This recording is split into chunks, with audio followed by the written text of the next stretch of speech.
നമുക്കിന്ന് തക്കാളി അച്ചാർ ഉണ്ടാക്കാം. ആദ്യമായിട്ടൊരു തക്കാളി അച്ചാർ ഉണ്ടാക്കി കാണിക്കാം നിങ്ങളെ.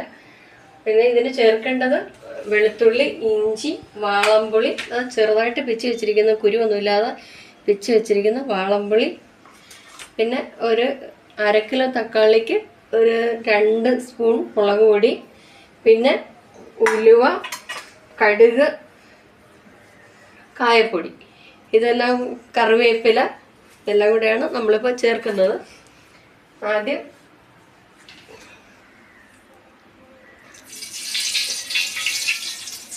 നമുക്ക് എണ്ണ ഒഴിച്ചു കൊടുക്കാം. എണ്ണയാണ് ചേർക്കേണ്ടത് കേട്ടോ, നല്ലെണ്ണയാണ് ചേർക്കേണ്ടത്.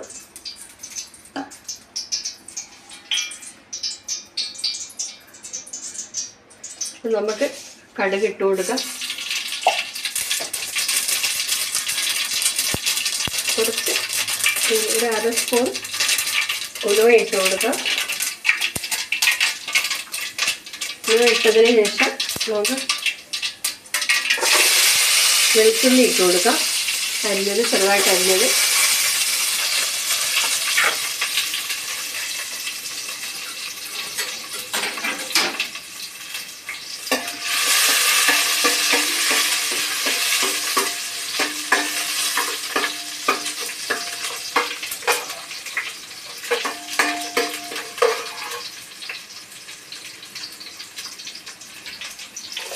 ഇഞ്ചി ഇട്ട് കൊടുക്കാം.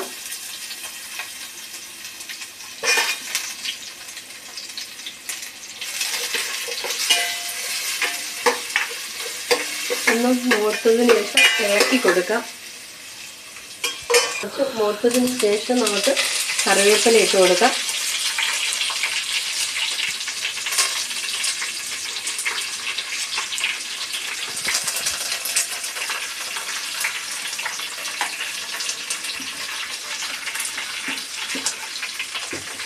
ശേഷം കുറച്ച് ഉപ്പിട്ട് കൊടുക്കാം. ഉപ്പിട്ട് ഒന്ന് ഇളക്കിയതിന് ശേഷം നമുക്ക് അരിഞ്ഞ് വെച്ചിരിക്കുന്ന തക്കാളി ഇട്ട് കൊടുക്കാം. 1/2 കിലോ തക്കാളി ഉണ്ട്. 1 കിലോ തക്കാളിക്ക് ഒരു 200 ഗ്രാം, 150-125 ഗ്രാം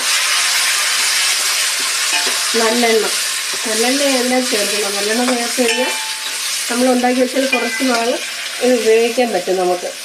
വെളിച്ചെണ്ണ ആകുമ്പോൾ കുറച്ച് ദിവസം നിൽക്കത്തുള്ളൂ.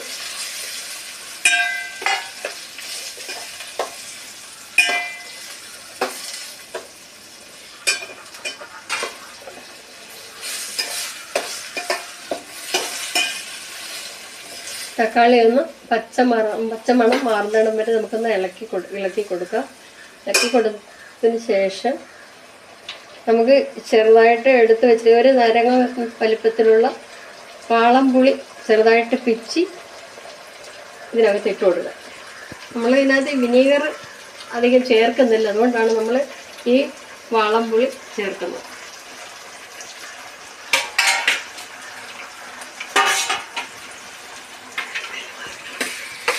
എന്നിട്ട് ഇളക്കി കൊടുക്കാം. നമുക്ക് ഇളക്കി നല്ലതുപോലെ തക്കാളി എണ്ണയ്ക്കകത്ത് കിടത്തൊന്ന് പരട്ട് മൂത്ത് വരണം.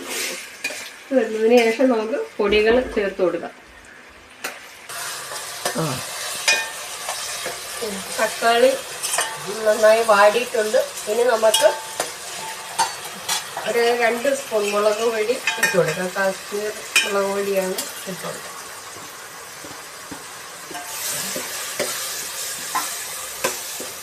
ഇത് നന്നായിട്ട് ഇളക്കി കൊടുക്കാം. ഇത് കരിയാതെ നോക്കണം, അടിക്ക് പിടിക്കാതെ നോക്കണം. നമ്മൾ നന്നായി ഇളക്കി കൊടുത്തുകൊണ്ടേ ഇരിക്കണം. അടിക്ക് പിടിച്ചാൽ പിന്നെ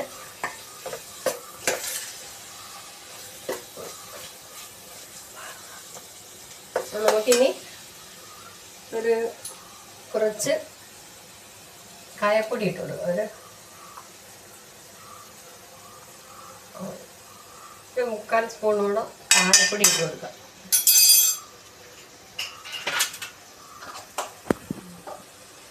എന്നിട്ട് ഇളക്കി കൊടുക്കാം നല്ലതുപോലെ.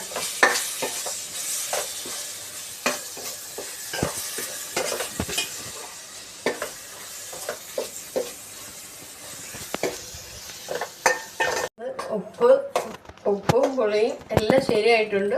ഇത് ഇനി നമുക്ക് നല്ലതുപോലെ തണുത്തതിന് ശേഷം ചില്ല് കുപ്പിക്കകത്ത് കോരി വയ്ക്കാം. അത് നമുക്ക് ചോറിൻ്റെ കൂടെയോ ദോശയുടെ കൂടെ എന്തിൻ്റെ കൂടെയും കഴിക്കാവുന്ന ഒരു അച്ചാറാണ്. അതുകൊണ്ട് എല്ലാവരും ഇത് ഉണ്ടാക്കി നോക്കണം. ഇത് ഉണ്ടാക്കി നോക്കി ഇഷ്ടപ്പെട്ടെങ്കിൽ ലൈക്ക് ചെയ്യുക, ഷെയർ ചെയ്യുക, സബ്സ്ക്രൈബ് ചെയ്യുക, കമൻറ്റ് ചെയ്യുക.